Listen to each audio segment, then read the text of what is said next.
Wind Cave National Park is an American national park located 10 miles north of the town of Hot Springs in western South Dakota.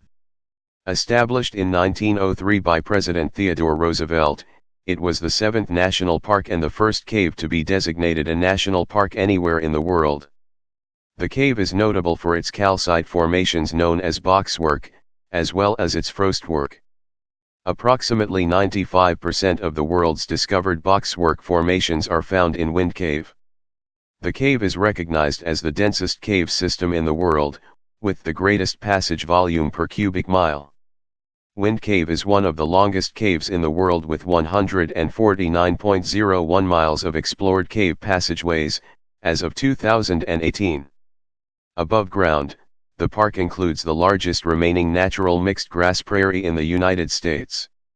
The Lakota, Cheyenne, and other Native American tribes who traveled through the area were aware of the cave's existence, as were early Euro-American settlers, but there has been no evidence yet discovered that anyone actually entered it. The Lakota, an indigenous people who live in the Black Hills region of South Dakota, spoke of a hole that blew air, a place they consider sacred as the site where they first emerged from the underworld where they had lived before the demiurge creation of the world. The first documented discovery of the cave by white Americans was in 1881, when the brothers Tom and Jesse Bingham heard wind rushing out from a 10-inch by 14-inch hole in the ground.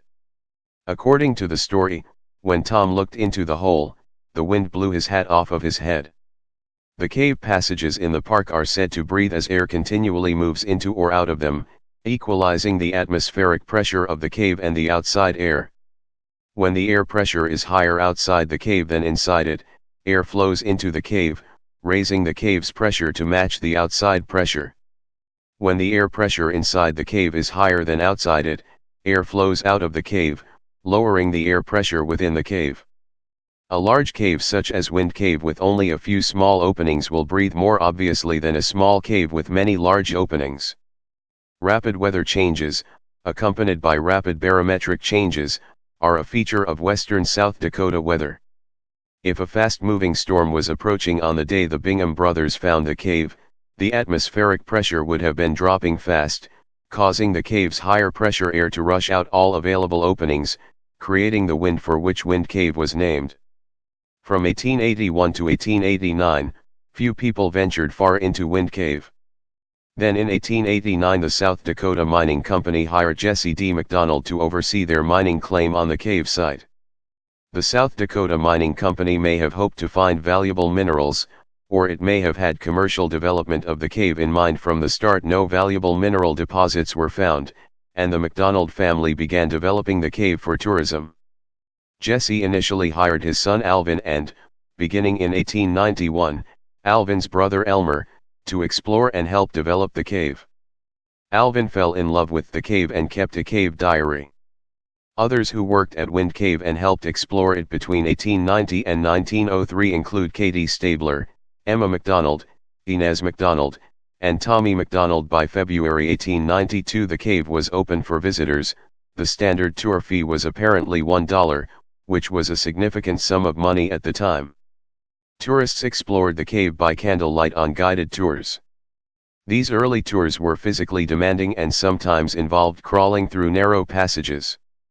Like the nearby Jewel Cave National Monument, currently the third longest cave in the world, Herb and Jancon played an important role in cave exploration during the 1960s.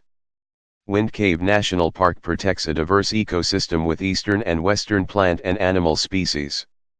Wildlife that inhabits this park include raccoons, elk, bison, coyotes, skunks, badgers, ermines, black-footed ferrets, cougars, bobcats, red foxes, minks, pronghorn and prairie dogs.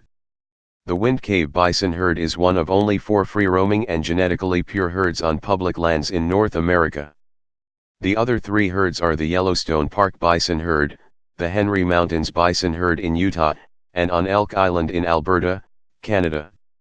The Wind Cave bison herd is currently brucellosis-free. Several roads run through the park and there are 30 miles of hiking trails on the surface.